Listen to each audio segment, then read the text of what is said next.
So hello and welcome back to Pentacube. In this video, I'm going to be doing a guide on how to make a cross efficiently for the first step in the CFOP method. So this guide will include some tips, some common setups, looking ahead in inspection, as well as some things that I do to make a quick cross. So for this video, I'm going to be assuming that you're color neutral, which is something that I definitely recommend you learn because it makes the cross a lot easier to do because there are a lot of ways to do it. So color neutral just means that you can start with any color cross, whether that be white cross, yellow cross, green cross, or any side.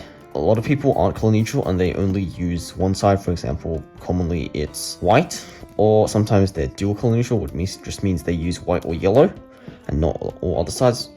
I am completely color neutral, and I recommend you that you do this as well because it's going to make cross much easier. However, if you do not wish to become color neutral, these tips will still be helpful. So first, if you're color neutral, you want to be looking for the best color to do your cross. So as a beginner, you probably don't want to be too fussed about like X crosses and stuff like that. So you probably just want to care about the cross itself and nothing that's going into it. Good ways to look for a good cross color would be to look for these bars with an edge connected to a center. So for example, seeing this bar, this means that this could be good for either blue cross or a white cross, right? And you want to try and find as many bars as you can of a color. For example, here we have an orange into white. This is blue into white. Right, so that means a white cross could be good because we already have two of the edges, the correct positions. Here we have red into green, and it seems that the most common type is going to be white, so that means we should probably do a white cross here. And as you can see, the white cross here is pretty efficient because if we want to connect the other two edges into their centers so that the red one goes here and the green one goes here, right, this is really easily done. And doing these moves also solves the cross of the others, so this makes a really quick cross. Another tip for cross making is that you don't always need to actually have the bars connected. So like, for example, you can make a cross that's shifted across by one. For example, here, if you can make a cross like just say or something like this, instead of solving it first, you can just solve the cross that's been rotated around by one and then rotate it back, and this can often be a lot quicker than putting them individually into the correct positions. So I'm going to try to show an example of this. So here we have this orange and red connected to the white, and it can be turned in one move. So this is a good chance to do a shifted cross by 180 degrees because red is opposite of orange. And now we notice that we have this green here and the blue is right here, so we can turn that in there. And then since we're doing it shifted by 180, this blue piece, we want that to be on the green center since that's the opposite of blue, and this orange one should go to the red center because it's the opposite of orange. So actually we can do these two at the same time. So instead of just turning the blue into the green here, instead we can turn it twice so that we turn the orange into position compared to the blue, so that we can turn them both 180 rotated across. Then we can turn the green and the red in, and now we can complete the cross.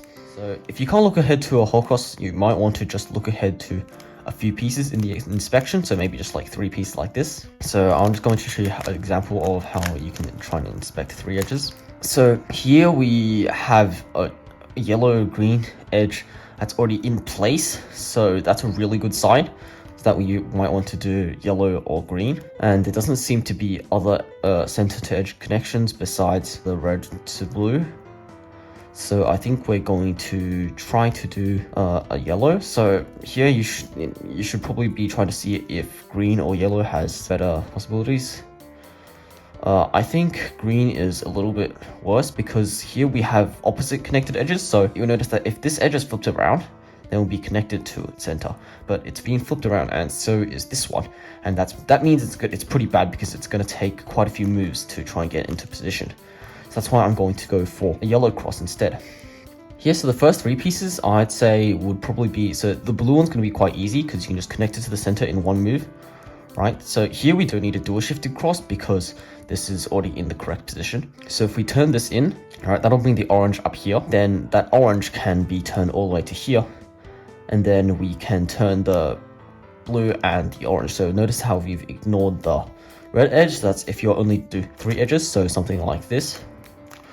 Right, but then if you're slightly more confident, then you might notice that once your blue edge is here and your orange edge is here, you want to try and do the red edge, right? And that can be done by simply turning the blue layer all the way around, so then you can put in the red, then the blue, then the orange.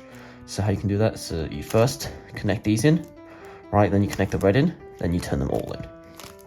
So another good tip is that if you have a flipped edge like this, so if you have all other 3 edges, so if you just want to flip around one edge without affecting the other edges, there is this very simple algorithm for this. It's F prime, D, R prime, D prime.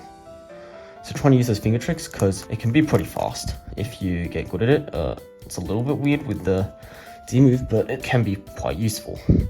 Also, just another side note, any cross can be done in 8 moves or less, so you can use that as a guideline for how long your crosses should be. So on average, it should be around 6 to 7 moves. So if your crosses are averaging around 7 to 8 moves, that's pretty good, I'd say. But if your cross is more than 8 moves, then that means there is probably a slightly more efficient cross out there.